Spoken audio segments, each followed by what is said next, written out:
So I've opened up Bandlab, and what I'm going to do is create a song through the mix editor. So I go to create, and now we have the mix editor. I'm going to select the new track is going to be instruments, and it comes up with a default instrument track. So I'm going to close this, and it says drop a loop or an audio MIDI file. So I'm just going to move this over. Here's the tracks that I've just exported. So I'm going to start with drums. I'll put the drums as my first track. It'll ask me, do you want microphone access? I don't want it at this time, just a reminder. So I'm going to move it to the very beginning. Right? So there's my first track. At this point, what I can do now is delete this instrument track. So I right click, delete the track. So I've got my drum track. Now I can just add the rest. So here's the bass as a track 2.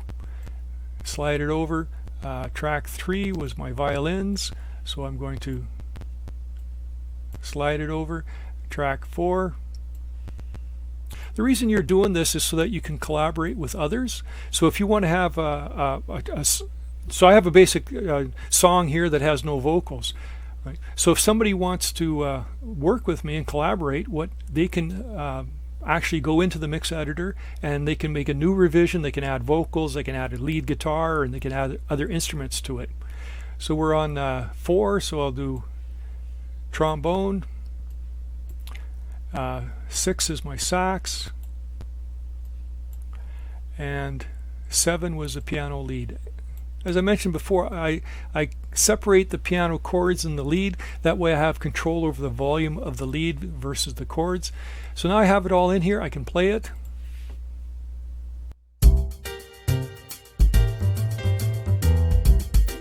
And we can see that it works quite well. So now that we're in here, what we want to do is we want to give it, it says new project, so what I'll do is I'll just highlight on here and I'll say blues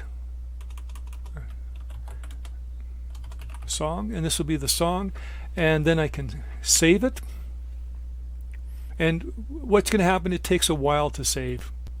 Sometimes it takes like 5 or even 10 minutes to import it all into the mix editor.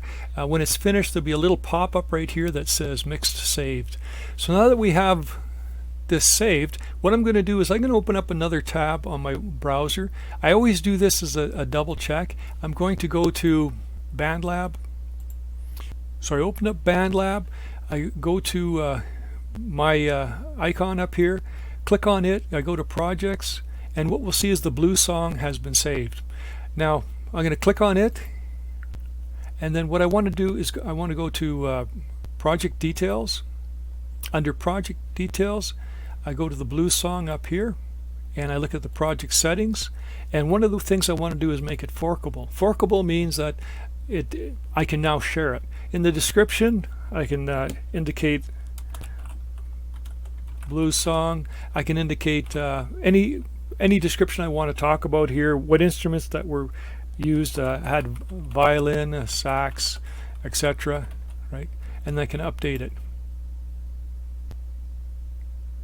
So now the project settings are updated. I can go back to blues song, and now I can publish it. Right? So I publish it. Here's my description. It's in the blues category. I go to advanced setting, check on here. I can put my location. My location is Calgary, Alberta, and I publish it. So now when I go back to my feed here, I just click on my profile. What we'll see, this is a blues song, and it shows up here, and now we can share it, and it's forkable, which means other people can use it. All right, thank you very much.